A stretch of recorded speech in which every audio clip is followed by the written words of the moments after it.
ายดีพ่อแม่พี่น้องทั้งหลายมื้อนี้ข้าพเจ้าส่องพักคนลาวนำพาพ่อแม่พี่น้อง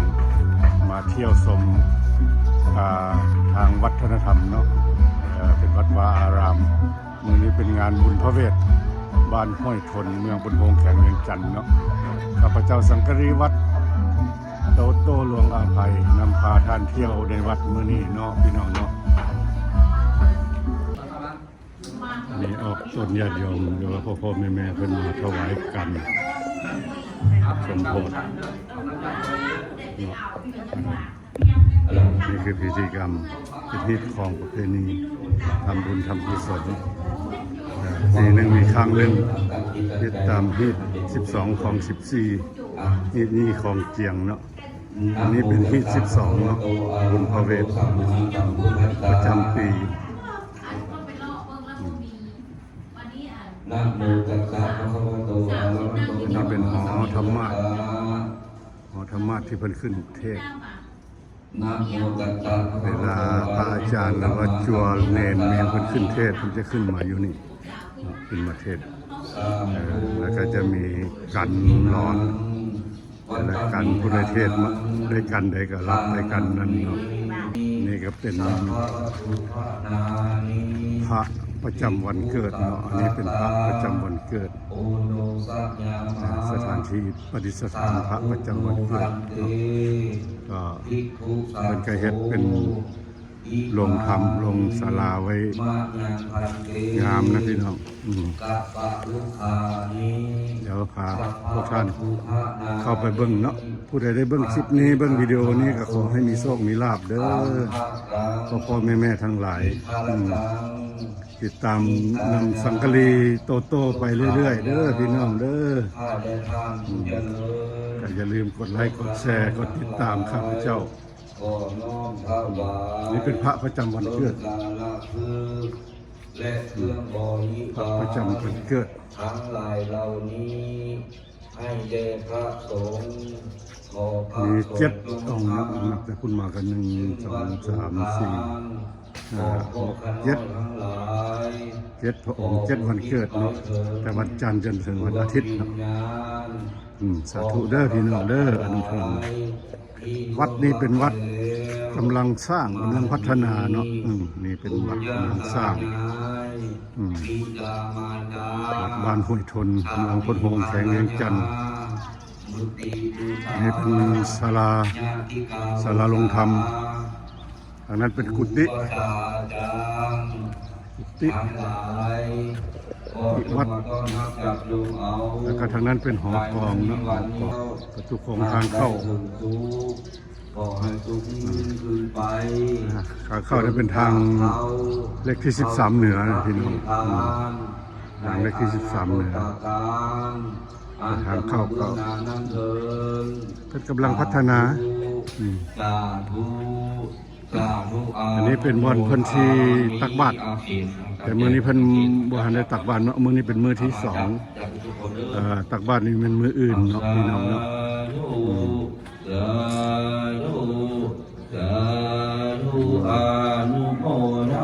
เป็นส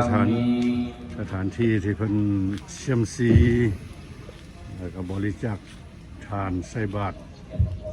อันนี้สถานที่เชื่อมซี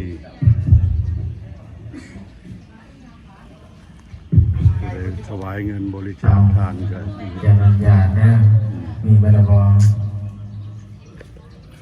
สัพเพติโยวิวันสันโตสัพพะโรโควินาสันโตมันเตภาวะตุตารโยสุขิติกายุโก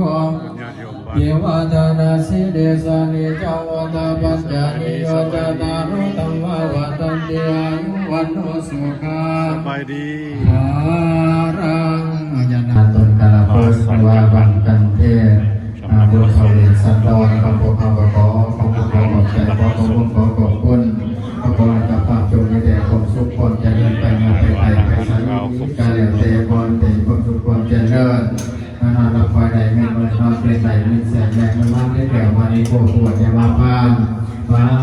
อย่าได้มาเบียดมันยืนสาธุ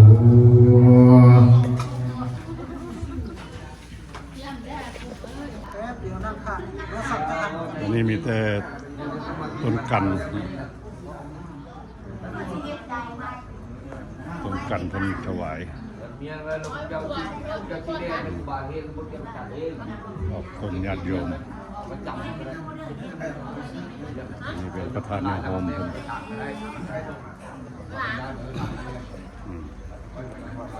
บุญเฮ็ดทาน ตามฮิตของประเพณี โดย บุญพระเวทพวกเขาจะเริ่มแต่2 โมง 2 โมงคืนนี้เริ่มเท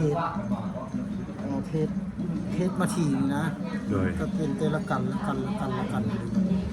ปัจจุบันนี้ก็ห้วยได้สาวกัน ทราบกันแล้ว เนี่ยก็อย่างที่ประมาณสาวปลาย เพราะว่ารวมทั้งหมดมันมี58ได้ไปแล้วสาว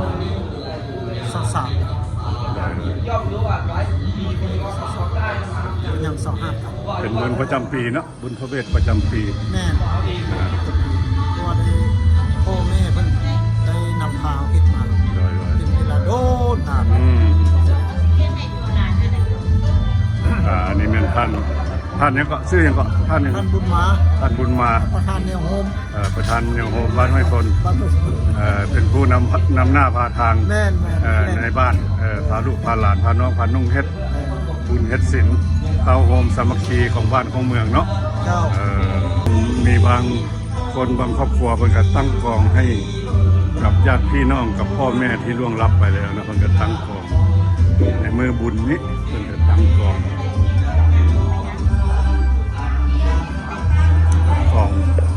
นี่คือเป็น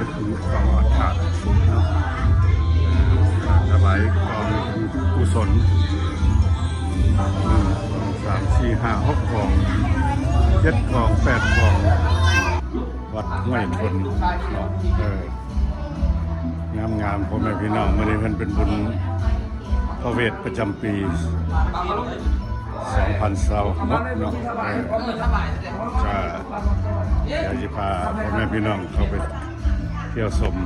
แล้วก็ไปสอบถามอาจารย์แล้วก็บรรดาญาติโยมโอ้ยงามโอ้ยจะเป็นเฮ็ดงามนะต้นดอกไม้นี่เนาะ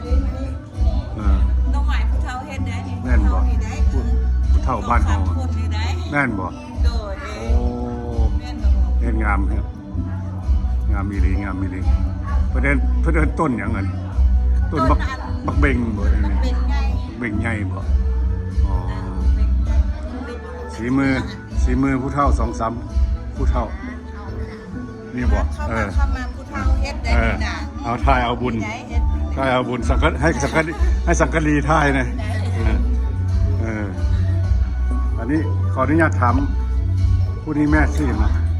แม่สิวิไล แม่ศรีวิไลเนาะโอ้พระเอกแม่ศรีวิไลกับแม่อย่างเนาะ แม่เล็ก เต่งเนาะเป็นอยู่บ้านห้วยทนเฮานี่บ่ เล็ก บ้านอยู่ห้วยทนนี่บ่ บ้านห้วยทนบ้านห้วยทนเหมือบ้านห้วยทน สองแม่ป้าทั้งแม่ป้าทั้ง2ทั้ง3นี่เพิ่นมีสีไม้ลายมือเฮ็ดบักเบงแล้วก็ประดับประดาวัดเนาะ อันนี้เพิ่นไทยแซนดินเป็นตู้ เป็นตู้อย่างเนาะไทยแสนดิน นะตัวครับแม่ครับอันใต้ตู้ครูบานะ แม่นบ่ นี่ล่ะ มาจากแสนดินเนาะโดย ไม่ใส่บาตายแล้วลูกท่านมาบวช วัดอยู่วัดเฮานี่บ่ ไปเอายุพลพรมาอยู่วัดนี้ได้พรรษาหนึ่งแล้วจำพรรษาอีกนั่นแหละ จำพรรษาอยู่นี่ โดย เพิ่นเป็นเจ้าอธิการวัดหวะ ขยักว่าแม่นแหละคนอยู่ก้นอินบากิ้งนี่สักนั้น ทำอิฐคูบากิ้งเนี่ยมันอยู่นี่ คนมาอยู่ เราคูบาเฮามาอยู่เรากัน แล้ นะ วเอายังพรรษาโน้ว่าลูกนี่ไปนำเอายุพลพรมาอ้าวเด้เพิ่นเป็นแนวนี่แนวกับแล้วก็เอาอันแม่ไปเอามาเลย โดย แล้วก็มาได้พรรษาหนึ่งพรรษาที่2ยากเขานี่พอดีเป็นซี่กับยากเขานี่ ที่แล้วนะที่ภาษาแล้วอาจารย์มื้อนี้เพิ่นพิธีการเพิ่นมีอย่างแน่มื้อนี้ วันนี้ว่ามีแต่ฟังเทศอยู่วันนี่ละมื้อ วะฟังเทศน์ เช้าละกับพาดกับถวายของกับกระเบิด เพิ่นแห่กันร้อนกันอย่างเฮ็ดมีอยู่บ่มื้อนี้แห่มื้อนี้วะ เมื่อแรกยังแห่อีก โดย แรกแห่กันต้นทุกวัน เพราะว่าตามฮิตของประเพณีแล้วมีการเทศมาลัยหมื่นมาลัยแสนนึงเหมือนประเทศแล้วมันบอกเทศคืนนี้บอกคืนบอก เฮ็ดแต่คืนนี้มาเลยบ่ เอ็ดแต่กันนี่มา เฮ็ดแต่คืนนี้แต่ แห่มาลายเป็นเมืองแสนเฮ็ดข้าวมันก้อนแล้วก็เทศเฮ็ดไม่ได้เข้าเทศก้อนกันแล้วก็เทศ เทศกันเทศเนาะ กันแล้วก็เทศไผ่เทศมัน โดย กันก็มาเลยใส่ให้มาแล้วเจ้าจังนั้น ไผ่เทศมันจะมีจะเทศผักบัวผาย อ๋อ ใครจะถวายก็ถวายใครก็อยากถวายก็มืออื่นจะถวายอะไรตั้งยังไงไม่ถวาย แต่ตอนเช้านี่มีตักบาตรบ่ มื้อเช้ามื้อนี้บ่มี มื้ออื่นบ่ มื้อแล้วเช้า วันนี้มีการครบงานแล้วก็เทศกันเนาะ เฮ็ดมันอันน่ะเฮ็ดพระเวทเฮ็ดพระเวทตรงนี้เฮ็ดพระเวทยังบ่มีอะไร โดย เป็นสองอย่าง มื้อนี้เห็นเฮ็ดพระเวทหมดมือน่ะ โอ้ยงามหลายเดี๋ยวเข้าไปที่มันงามเลยก็น่ากัน อันนี้เพิ่นนั้นหอธรรมะ ฮอดธรรมะ อันนี้เพิ่นมาถวายกัน สองชาติ ที่ล่วงลับไปแล้วไม่มีบิดามารดา บุตรีบุตาญาติกาวงศา สุขสบายดีสุขเจริญพร ชวนกันมาฮับเอา ขอบคุณญาติโยม ยัง สวัสดิ์เป็นผล ทาน อรุณวันใหม่ อีกขน้อยได้อุทิศให้ในวันนี้ เพิ่น เพื่ออัพแล้ว พ่อแม่เพิ่นมาถวายต้นกันเนาะเพื่ออุทิศเป็นส่วนบุญส่วนกุศลให้กับญาติพี่น้องหรือว่าพ่อแม่ที่ล่วงลับไปแล้ว ดุลดาเขาเอาสุขวัติทานในอาณาคตการอันจะมาเบื้องหน้านั้นเหินสาธุสาธุสาธุอนุโมทามิอามาคิดที่จะเป็น เนาะเทพากันเข้ามาในวันถ้าเพื่อนมาวัดอีกคนอยากมาถ้าเพื่อนเข้ามาละโมกอีกเพื่อนก็ไป พระสวยงามเป็นประติมากรรมสมัยใหม่เด้อพ่อแม่พี่น้อง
มาพี่น้องมาเราเข้าประทานอาหารเด้อพี่น้องเด้อกินข้าวสามัคคีวัดบ้านห้วยทนเอานี่ง่ายนำวัดนำวานี่แหละ ให้ทำน้อยๆนะเด้อ เออ วิดีโอคอลไปไม่กล้าไม่กล้าไม่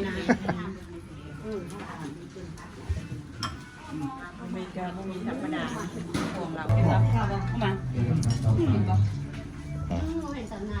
นข้าวซุ่มกันเนาะพ่อแม่พี่น้อง มาลูกกินข้าวมาแม่เลยกินข้าวแล้วโดยตู้คือการเมื่อคืนนี่ ก็การพระราชนิมนต์ คุณเป็นบ้าไปนอนได้กินข้าวไว้ได้ค่ะลูก สาธุสาธุสาธุอนุโมทามิเจริญพรในกรรมนั้นคือที่เดิม ต่อไปพอถือเป็นเกียรติเจริญพรพอสุวรรณรัตนวงศ์ได้นำพาทองหล่อญาติโยมประกอบพิธีอย่างเป็นทางการ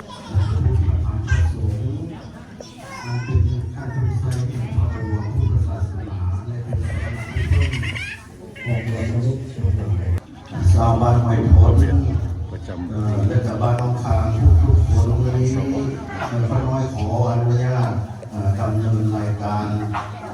ทำบุญศิลกินทานในครั้งนี้เอาใจทุกเกียรติทุกคนลูกหลานน้องทุกคนหลังจากได้เรียนแล้วขอให้ขาดลงสามเพื่อได้กับสมาธิอย่าสู้ลมสู้ปากสมาธิเอาที่ได้ขออนุญาตเริ่มต้นณบัดนี้สาธุสังฆกาเมจารุเปสิริสิกขาลตเตจันทริเทมณีทิเปรเทจาคาเมตารุวนาอานิเคหาวัตุมิเคเตภุมาจายันตุเทวาสารทลาวิสเมยาคาคันธพานาคา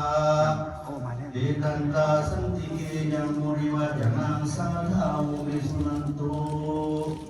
ธรรมสวนาคาโลยาบาทันตาธรรมสวนาคาโลมาทันตาธรรมสวนาคาโลยาบาทันตาแข่งหา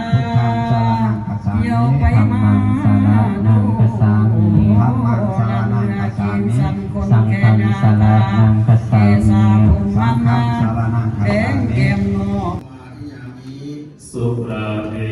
รยะมัสสะปะมาทฐานาเวรมณีสิกขาปะทังสมาธิยามิ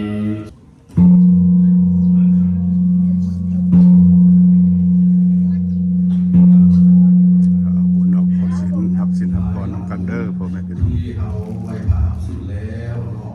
ต่อไปนี้จะได้ถวายวัตถุทานต่างๆมาที่ทางเจ้าภาพเจ้าเมืองศรัทธาทั้งหลายที่ได้กะเทียมทางหามา และก่อนอื่นก็สิขอประกาศวัตถุทานนี้ก่อนเอาว่ามีอย่างใดในงานบุญมหาชาติคือบุญพระเวทสันตารสาดกมือปีนี้สำหรับเขาชาวบ้านไม่พ้นครอบครัวของเท้าทองคำนะครับฟองนี้เราได้สักส่วนควรเลิศเอาญาติพี่น้องทั้งหลายที่มีส่วนเกี่ยวข้องออกมาร่วมเป็นศรัทธาหลักในการทำบุญครั้งนี้และมีรายชื่อดังนี้และวัตถุทานดังนี้นึ่งในแม่นครอบครัวเท้าทองคำและคำฟองอยู่บ้านใบทองนี้เองสองไม่ครอบครัวเท้าคำสี่ดังวันตาสังโฆสังฆังนามามินะโมตัสสะภะคะวะโตอะระหะโตสัมมาสัมพุทธัสสะดุติยัมปิพุทธังสรณังคัจฉามิดุติยัมปิธัมมังสรณังคัจฉามิดุติยัมปิสังฆังสรณังคัจฉามิตาติยัมปิพุทธังสรณังคัจฉามิตาติยัมปิธัมมังสรณังคัจฉามิพุทธังสิตังยาวนิพานังสรณังคัจฉามิสวากขาโตภะคะวะตาธัมโมสันทิติโกอาคานิโกเอหิปัสสิโกโอปนานิโกปัจจตังเวทิตาโพวิญโยหิติธัมมังสิตังยาวนิพานังสรณังคัจฉามิสุปฏิปันโนภะคะวะโตสาวกสังโฆโอสุปฏิปันโนภะคะวะโตสาวกสังโฆญาญาปฏิปันโนภะคะวะโตสาวกสังโฆสามิจิปฏิปันโนภะคะวะโตสาวกสังโฆยะติทังจัตตาริปุริสานุกานิอาดาปุริ มิสาบุคลาเอสาภะคะวะโตสาวกสังโฆอาหุนายโยปาหุนายโยทักขินนายโยอันสลิกาลานิโยอนุตตลังปุญญคิตังโลกาสาติสังฆังเจนิตังยาวานิพานังสารนังกัสสามิ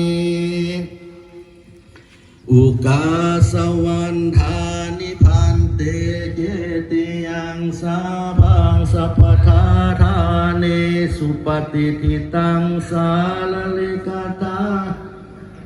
พุทธิพุทธานุปังสักกลังสัทธาวาจัสสามานัสสาเจววันทาเนตัมมาวิตินาสิตาวาปุเรนโตทันเตสะสะภวันตุเตสยามังคลานิมาลังกิเลกามปิโยสิตัสสะเบงโกลัมปะนาลวะคัมมะกัมมะทากายาคังคันติสุตันตาวิตินาสิกาวะทันเตสะสะภาวันตุเตสยามังคลานินาลาคิลิงกัสวารังอติหันดาพุทธทาวันตินจังกัมมสเนวสุทารุนันตังเมตังโพ